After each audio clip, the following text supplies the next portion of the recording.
for your roles as vaudeville performers. Ayan, medyo light naman, sayaw-sayaw naman tayo. Can you recall a certain moment while taping these scenes that you won't forget? Kamusta ang pagiging vaudeville ng mananayaw? Kami ni Sanya, bago pa man kami magsimulang mag-taping para sa Pulang Araw, nagkaroon na kami ng tap dance classes. Dahil ako po ay first time ko pong sasayaw ng tap dance. Kung hindi ako nagkakamali, pati si Sanya, parehas kami. Kaya minsan kapag nagre-rehearse kami na may music, tapos magtitinginan kami, tama ba yung ginagawa natin?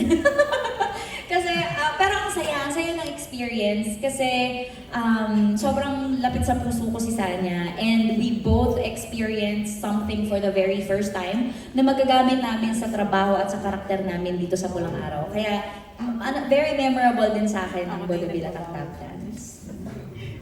Para sa akin naman po, nung umpisa talaga namin, maganda rin po na nangyari na buti na lang si Barbie Fortesa talaga yung kasama ko. Napakahusay. Kapag may nakalimutan, Barbs, ano nga yun? Ganon.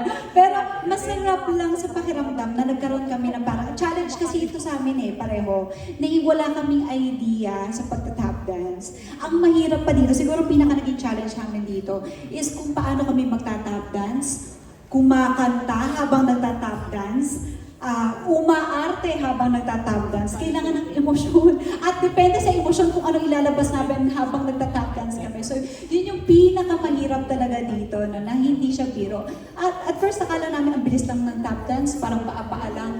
Na-realize namin, mas mabilis mag-hip-hop. mas mabilis, sabi ko nga last time, parang pwede po ba sumabak na lang ako sa gera? Parang mas mabilis yung gera kaysa dito sa tap dance. Ganun yung feeling. Pero masarap sa pakiramdam na meron kaming bagong natutunan para dito sa show na ito. So yun po. Grabe, nag-perform kayo sa loob ng performance. Parang doble-doble yung performance inside the... Grabe, ang galing, nakaka-excite. At napanood ko konti kanina habang nag-rehearse. Kaya naman, excited na akong makita niyo rin lahat.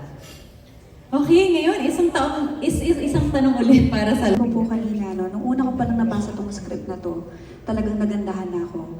Kasi ito yung pag nabasa mo sa libro, hindi pa ganun yung pakiramdam Parang hindi pa ganun kasapat. Yung parang kulang, hindi. Pero nun nga, when I played the role of one of the characters dito sa Pulang Araw, mas parang na-immerse ako doon sa situation na to the point na parang isa ko doon sa biktima ng war. Ganun yung pakiramdam niya na mahalaga para sa ating mga henerasyon ngayon at sa mga susunod pa na malaman natin na yung hirap nila, lalo na sa story ng Comfort Woman din, yung lahat ng pagsasakripisyo nila, lahat ng mga dinanas nila noong panahon ng World War II ay hindi talaga biro.